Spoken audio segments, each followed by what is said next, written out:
আমার সকল দর্শক বন্ধুকে সুমনার ব্লগে অনেক অনেক স্বাগত জানিয়ে আজকের ভিডিওটি শুরু করছি। বন্ধুরা, শুরু হয়ে গেছে শ্রাবণ মাস, আর শ্রাবণ মাস মানেই বাবা মহাদেবের মাস। আর সাধারণত এই শ্রাবণ মাস ভোর চলে শিব পুজো। শিবের মন্দিরগুলি ছাড়াও বাড়িতে বাড়িতে যে যার মতন করে শিবের পুজো করে থাকেন। তো বন্ধুরা, শ্রাবণ মাসের শিব পুজো সংক্রান্ত কয়েকটি ভিডিও আমি আমার চ্যানেলে অলরেডি পোস্ট করে রেখেছি। আমি লিংক দিয়ে রাখবো, তোমরা যারা দেখোনি তারা একবার দেখে নিতে পারো। আজ আমি এই শ্রাবণ মাসে প্রত্যেক দিন সন্ধ্যায় কিভাবে শিব পুজো করে থাকি সেই সংক্রান্ত একটি ভিডিও নিয়ে তোমাদের কাছে চলে এসেছি। তাহলে এসো ভিডিওটি শুরু করা যাক। বন্ধুরা দেখো, এখন সন্ধ্যা হয়ে গেছে আর আমি পরিষ্কার পরিচ্ছন্ন হয়ে শুদ্ধ বস্ত্র পরে এখন আমি আবার ঠাকুর ঘরে চলে এসেছি। আমার অনেক বন্ধু জানতে চেয়েছে যে শ্রাবণ মাসে প্রত্যেক দিন সন্ধ্যাবেলায় আমরা কিভাবে শিব পুজো করতে পারি সেটা জানার জন্য, বা সকালবেলায় আমরা শিব পুজো করলে সন্ধ্যাবেলায় আবার কিভাবে ঠাকুরকে পরিষ্কার করি বা কিভাবে পুজো করে থাকি সেটাই দেখানোর জন্য। তো সেই সংক্রান্ত একটি ভিডিও নিয়ে আমি এখন তোমাদের সঙ্গে চলে এসেছি। তো দেখো, আমি সরাসরি পুজোয় যাচ্ছি আর কি করছি তোমাদেরকে দেখিয়ে দিচ্ছি। তো প্রথমেই দেখো, আমি নিজেকে আচমন করব। আগেই এসছি, আমি ঠাকুর ঘরে এসছি, আমি ঠাকুর ঘরটা পরিষ্কার করে মুছে নিয়েছি। আর সকালে যে সমস্ত ঠাকুরের বাসন ছিল সেগুলো আমি একটু মেজে ধুয়ে পরিষ্কার করে নিয়েছি। তো এখন আমি নিজেকে আচমন করব। হাতে আমি গঙ্গা জল নিলাম আর মাথায় নিচ্ছি নমো বিষ্ণু, নমো বিষ্ণু, নমো বিষ্ণু। বন্ধুরা, সন্ধ্যাবেলাতেও অবশ্যই স্নান করে তারপরে ঠাকুর ঘরে আসতে হবে। তবে সেক্ষেত্রে মাথায় স্নান না করলেও চলে, গায়ে ভালো করে স্নান করে তারপর পরিষ্কার পরিচ্ছন্ন হয়ে ঠাকুর ঘরে আসতে হবে। আর মাথায় একটু গঙ্গা জল নিয়ে তারপর পুজো শুরু করা যায়। কিন্তু শিব পুজো করতে গেলে অবশ্যই নিজেকে পরিষ্কার পরিচ্ছন্ন হয়ে তবেই আসতে হবে।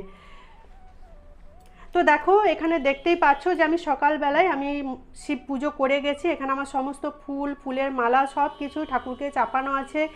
কিভাবে করছি সেটাই এখন আমি দেখাচ্ছি। দেখো, তো আমি সমস্ত ফুল সরিয়ে নিচ্ছি ঠাকুরের জায়গা থেকে। আর বন্ধুরা, এই যে বেলপাতাটা দেখছো, এটা রূপোর বেলপাতা। এই রূপোর বেলপাতাটা আমার সারা বছর বাবা মহাদেবের মাথায় রাখা থাকে। আমার অনেক বন্ধু জানতে চেয়েছে যে বেলপাতা সব জায়গায় পাওয়া যায় না, সেক্ষেত্রে আমরা কি করতে পারি। তা তোমরা চেষ্টা করে এরকম একটা ছোট্ট রূপোর বেলপাতা বানিয়ে নিতে পারো আর সেটাই মহাদেবের মাথায় চাপিয়ে রাখতে পারো সারা বছর। এটা হলেও হবে, বেলপাতার পরিবর্তে এরকম বেলপাতাও বাবা মহাদেবের মাথায় চাপানো যায়, এরকম রূপোর বেলপাতা। আর এটার জন্য খুব বেশি দাম পড়ে না কিন্তু। তো এটা এখন আমি সরিয়ে রাখছি। আর এই যে 1 টাকার কয়েনটা দেখছো, এটা আমার মহাদেবকে আমি যখন সকালবেলায় পুজো করেছিলাম তখন দিয়ে রেখেছিলাম। আর অনেকে এটা সম্পর্কেও জানতে চেয়েছো যে এই 16 আনাটা আমরা কি করব। তো যখন সন্ধ্যাবেলায় পুজো করবে তখন এই 16 আনাটা সরিয়ে রেখে দেবে আর একটা ছোট জায়গার মধ্যে রেখে দেবে। দিয়ে যখন কোনো মন্দিরে আবার পুজো করতে যাবে তখন এই সমস্ত যা পয়সা থাকবে 116 আনা 516 আনা যে যেমন দেবে সেটা তোমরা মন্দিরের প্রণামী বক্সে দিয়ে দেবে। তো এখন আমি এগুলো সরিয়ে রাখছি।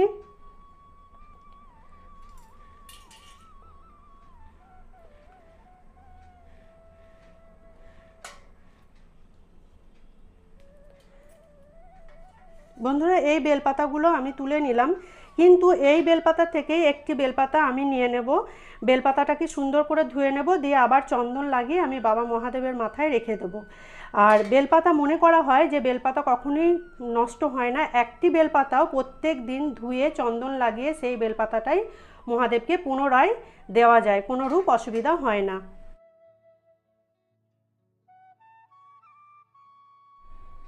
এখানে দেখো, সমস্ত ফুল আমি ঠাকুরের চরণ থেকে সরিয়ে নিচ্ছি। আমার রাধা মাধব রয়েছেন, গোপাল রয়েছেন, আমি সবারই কাছ থেকে ফুলগুলো একটু একটু করে সরিয়ে নিচ্ছি। যেহেতু আমি সন্ধ্যা দেবো একবারই দেখিয়ে নিচ্ছি। এখানে মা লক্ষ্মী আছেন।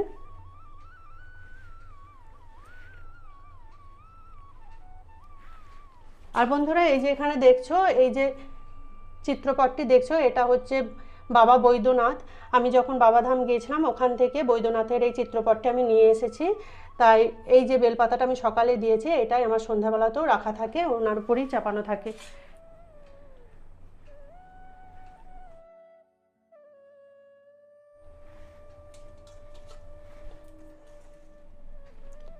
নমঃ শিবায়।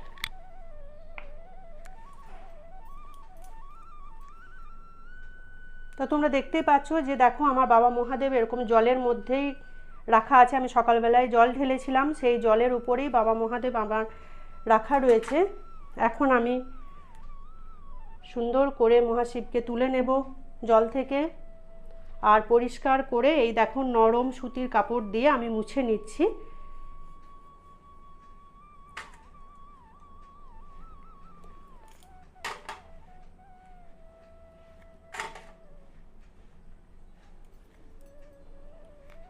আর এই যে জলটা দেখছো, এই জলটা এবার আমি ফেলে দেব।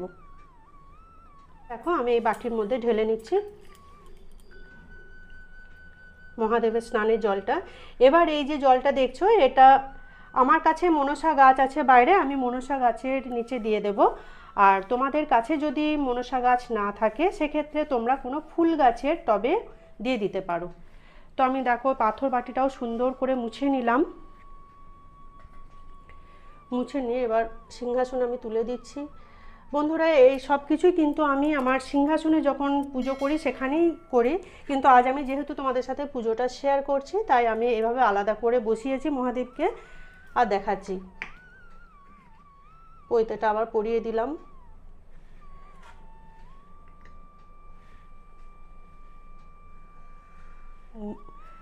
পরিষ্কার করে একটু মুছিয়ে দিচ্ছি। আর এই যে জল ছিল এই থালাটার মধ্যে একটু, এটাও পরিষ্কার করে দিচ্ছি একটু মুছিয়ে। এবার থালাটা তুলে নন্দী মহারাজকেও আমি মহাশিবের সামনে নামিয়ে দিলাম।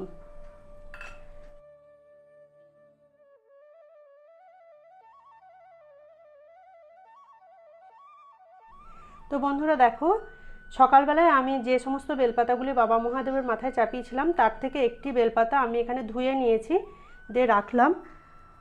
আর এই যে আকন্দ ফুলের মালাটা আমি মহাদেবকে পরিয়েছিলাম, সেই আকন্দ ফুলের মালাটাও বেশ ভালো আছে, তার জন্য আমি আকন্দ ফুলের মালাটাও তুলে নিলাম।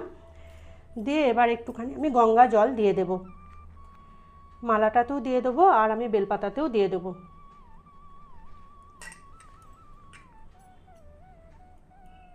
এবার এই বেলপাতাতেও আমি একটু করে চন্দনের ফোঁটা দিয়ে নিচ্ছি।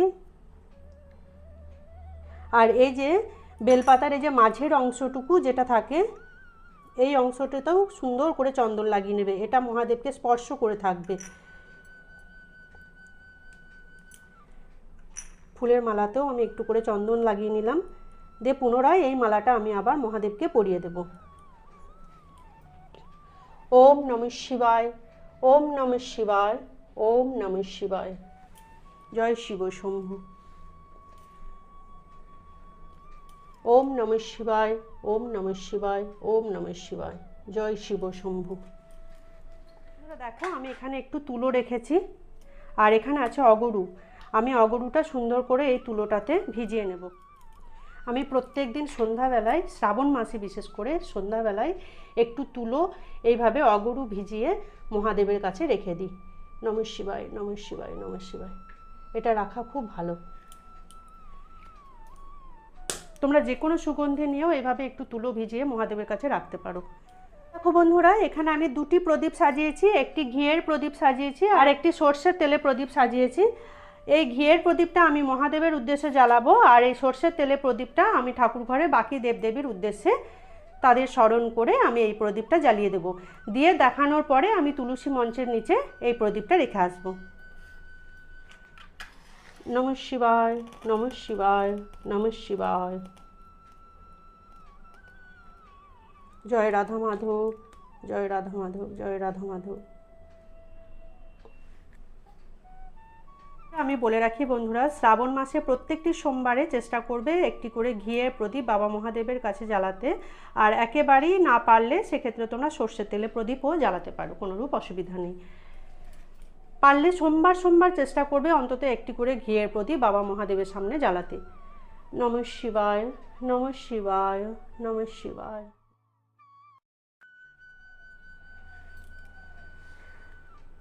কিছু কৃষ্ণ তিল আছে, আমি এই কৃষ্ণ তিল নিয়ে মহাদেবের নামে যে প্রদীপটা জ্বালালাম সেই প্রদীপের মাঝে আমি দিয়ে দিচ্ছি কৃষ্ণ তিল। মনে করা হয় এতে আমাদের জন্মকুণ্ডলিতে যদি কোনো রকম ফাঁড়া, দোষ, সংকট, বাধা থেকে থাকে সমস্ত কিছু কেটে যায়। এবার আমি মহাদেবের নামে এই ভোগটা নামিয়ে দিচ্ছি। দিলাম পান করার জন্য জল। আরও একটি নৈবেদ্য থালা আমি সাজিয়েছি, এটা আমি সমস্ত দেবদেবীর উদ্দেশ্যে নিবেদন করলাম।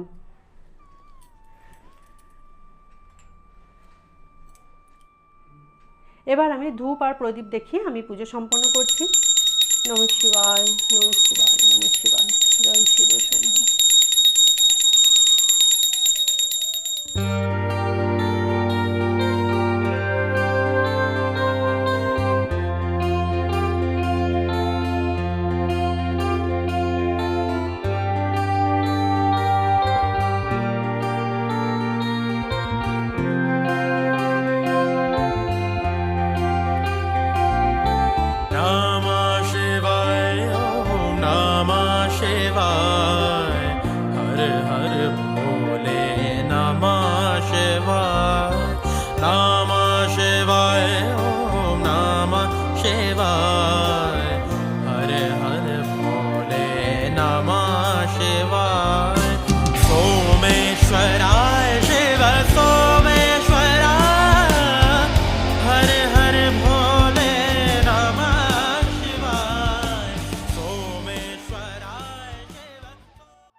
বন্ধুরা দেখো, এখানে একটি বই আছে, সেটা হচ্ছে শিবের ব্রত কথা ও পাঁচালী।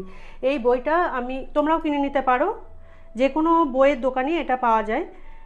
আর এখান থেকে আমি এখানে দেখো সব শেষের দিকে একদম 15 পেজে আছে শ্রী শ্রী শিবের অষ্টোত্তর শতনাম। এই শ্রাবণ মাসে প্রত্যেক দিন সন্ধ্যাবেলায় অথবা সকালবেলায় শ্রী শ্রী শিবের অষ্টোত্তর শতনাম পাঠ করা বা শিব চালিসা পাঠ করা অত্যন্ত শুভ। এতে খুব ভালো ফল পাওয়া যায়। তো চেষ্টা করবে একবার করে শিবের অষ্টোত্তর শতনাম পাঠ করা, বা মহামৃত্যুঞ্জয় মন্ত্রও 108 বার জপ করতে পারো, খুব ভালো হয়। তো এখন আমি শিবের অষ্টোত্তর শতনাম পাঠ করে আমি পুজো সম্পন্ন করছি। ওম অখণ্ডমণ্ডলাকারং ব্যাপ্তং যেন চরাচরম তৎপদদর্শিতং যেন তস্मै শ্রীগুরবে নমঃ। গুরু ব্রহ্মা গুরু বিষ্ণু গুরুদেব মহেশ্বর গুরুরেব পরং ব্রহ্ম তস্मै শ্রীগুরবে নমঃ। অজ্ঞানতিমিরান্ধস্য জ্ঞানাঞ্জন শলাকায়া চক্ষুরুন্মিলিতং যেন তস্मै শ্রীগুরবে নমঃ। তস্मै শ্রীগুরবে নমঃ। তস্मै শ্রীগুরবে নমঃ। শ্রী শ্রী শিবের অষ্টোত্তর শতনাম। ভবকন মহাদেবী কর অবধান, অষ্টোত্তর শতনাম বলি বিদ্যমান। ব্রহ্মলোকে হয় মোর নাম ব্রহ্মেশ্বর, বিষ্ণু সখা নাম মম বৈকুণ্ঠ নগর। হরিহর নাম খ্যাত গোলক নগরে, যমেশ্বর নাম মম সমনের পুরে। ইন্দ্রপুরে রাজরাজ নাম ধরে আমি, চিন্তামণি বলি মোরে ডাকেন ইন্দ্রাণী। গণেশ রাখিল নাম গণ অধিপতি, বিরূপাক্ষ নামে মোরে ডাকেন রেবতী। কপর্দি নামেতে ডাকে জনক রাজন, ধনুর্ধারী নামে মোরে ডাকে রুদ্রগণ। যোগিনী গণেরা ডাকে ভূতনাথ নামে, আশুতোষ নাম মোর ভক্তের সদন। সিদ্ধগণ কহে মোরে ত্রিগুণ অতীত, জড়ৎকারু কহে মোরে সর্বহৃদ স্থিত। উমাপতি নামে মোরে ডাকে ধন্বন্তরী, জামদগ্নি ডাকে মোরে গুড়াকেশ বলি। দধিচি ডাকেন মোরে বলি সিদ্ধেশ্বর, বিশ্বামিত্র কহে মোরে নাম সর্বেশ্বর। ভিডিওটি ভালো লেগে থাকলে লাইক ও শেয়ার করে দেওয়ার জন্য অনুরোধ করছি। যারা পুরনো বন্ধু তারা এভাবেই সাথে থেকো, পাশে থেকো। যারা নতুন বন্ধু প্লিজ চ্যানেলটিকে সাবস্ক্রাইব করে নিও। সাবস্ক্রাইব করে আমার বন্ধু হয়ে আমার পাশে থেকো। আর কমেন্টস করে অবশ্যই জানিও আজকের ভিডিওটি তোমাদের কেমন লেগেছে। জয় শিব শম্ভু।